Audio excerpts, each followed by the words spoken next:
अस्सलाम वालेकुम, मेरा नाम नुमान। आप देख रहे हैं द टेक शो, जिसके अंदर हम लोग डिस्कस करते हैं पाकिस्तान और दुनिया भर से आने वाली टेक न्यूज़ और अपडेट्स को। आज की पहली अपडेट काफ़ी इंटरेस्टिंग है, जो कि आ रही है पबजी के रिलेटेड। 2-3 दिन पहले पबजी के खिलाफ एक फतवा है, जिसके अंदर कहा गया कि पबजी खेलने वाले ना तो मुसलमान रहते हैं और अगर उनका निकाह वगैरह हुआ तो वो भी टूट जाता है, उनको दोबारा करने की ज़रूरत है। इसके बारे में जब मैंने थोड़ी सी रिसर्च की तो मुझे पता चला कि जून के अंदर जो अपडेट आई थी पबजी में, जिसके अंदर बुतों के आगे थोड़ा सा झुकना पड़ता था एनर्जी वगैरह को लेने के लिए, ये फतवा उसकी बेस के ऊपर आया था। इसके बारे में जब मैंने थोड़ी सी अगेन रिसर्च वगैरह की तो पता चला, एक टीवी के ऊपर स्कॉलर वगैरह कह रहे थे कि ये चीज़ तो पबजी के अंदर पहले मौजूद थी, इसको रिमूव कर दिया गया। इसको रिमूव करने की वजह से ये जो फतवा है ये भी इम्प्लीमेंट नहीं होता। उसके अलावा उन्होंने ये कहा कि अगर स्टिल पबजी के अंदर इस किस्म का कोई सीन हो भी रहा होता, इसमें मिलती जुलती कोई चीज़ हो भी रही होती, तब भी इस किस्म की जो हार्श स्टेटमेंट है ये इस किस्म का फतवा बनता नहीं है। उसकी रीज़न ये है कि जो पबजी का प्लेयर है उसको एज ए गेम के तौर पर प्ले कर रहा है, उसकी कोई इंटेंशन नहीं है इस किस्म की। क्योंकि आप लोगों को पता है कि इस्लाम के अंदर ये काफ़ी इंपॉर्टेंट बात है कि आप के जो काम है उनका सारा का सारा जो दारमदार होता है वो आपकी नीयत के ऊपर होता है। तो जाहिर सी बात है कि पबजी के अंदर ये तो नहीं कि उसको अपना कोई गॉड तो नहीं कंसिडर कर रहा होता, यानी कि इस किस्म की बातें चल रही थी। उसके अलावा वही सेम स्कॉलर अपनी बात के अंदर ये भी कह रहे थे कि पबजी को खेलना गुनाह है, हराम है, उसके अलावा नाजायज़ काम है। मैं थोड़े से यहाँ पर स्पेसिफिक वर्ड यूज़ करना चाह रहा हूँ क्योंकि ये काफ़ी कॉम्प्लिकेटेड बात है।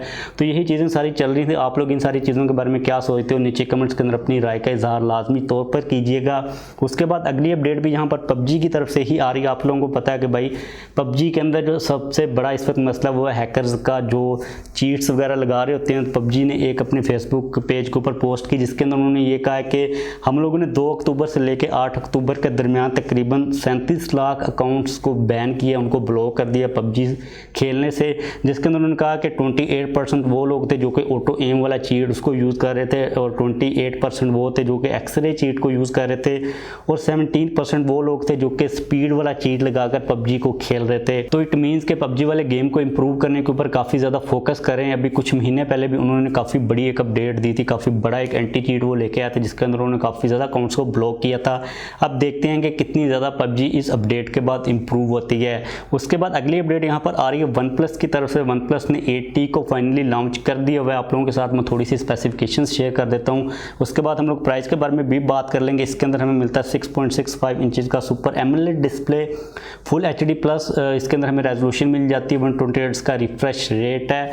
अगर बात की जाए प्रोसेसर की तो स्नैपड्रैगन 865 प्रोसेसर मिल जाता है, प्लस वाला नहीं है, सिंपल वाला जो 865 वो वाला है। बैक साइड के ऊपर मेन सेंसर 48 मेगापिक्सल का, साथ में 16 मेगापिक्सल का अल्ट्रा वाइड सेंसर है, 5 मेगापिक्सल का मैक्रो सेंसर और 2 मेगापिक्सल का डेप्थ सेंसर है। फ्रंट के ऊपर 16 मेगापिक्सल का सेल्फी कैमरा। बैटरी की अगर हम लोग बात करते हैं तो 4500 mAh की बैटरी है, साथ में 65 वोट की फास्ट चार्जिंग की सपोर्ट मिल जाती है।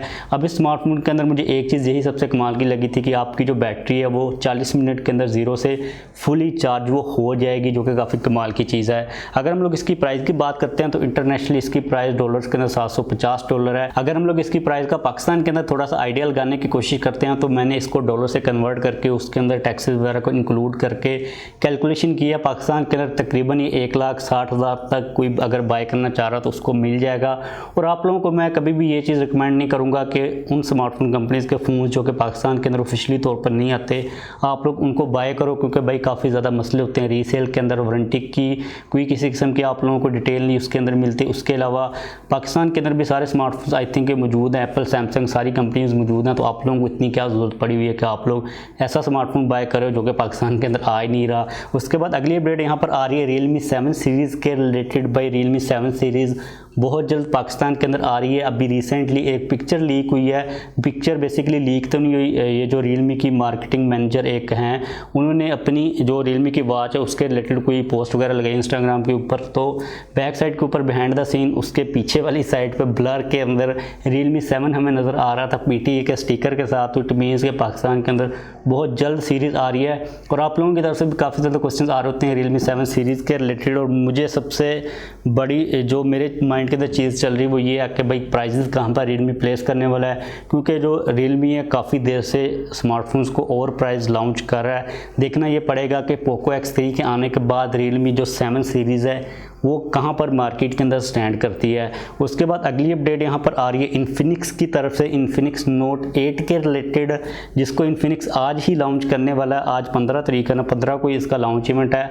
कल उसके बारे में हम लोग फुल डिटेल के अंदर बात करेंगे। अभी तक कहा जा रहा है कि उसके अंदर इन्फिनिक्स हमें मीडियाटेक का Helio G80 प्रोसेसर देने वाला, और सबसे इंटरेस्टिंग बात यह है कि हो सकता है कि उसके अंदर हमें OLED डिस्प्ले मिल जाए और इसके अंदर हमें इन डिस्प्ले जो फिंगरप्रिंट स्कैनर है वो इन्फिनिक्स दे दे। अब यही सारी ये प्रेडिक्शंस की जा रही हैं। उसके बाद हम लोग देखेंगे कि इन्फिनिक्स जब पाकिस्तान के अंदर नोट 8 को लेके आता है तो प्राइस कहाँ पर रखता है, क्योंकि जो कंपटीशन का लेवल है वो काफ़ी ज़्यादा इंप्रूव हो गया हुआ है। और अगर इन्फिनिक्स उसके अंदर OLED डिस्प्ले को यूज़ करता है तो जो चीज़ें हैं वो काफ़ी ज़्यादा कम्प्लेक्स होने वाली हैं।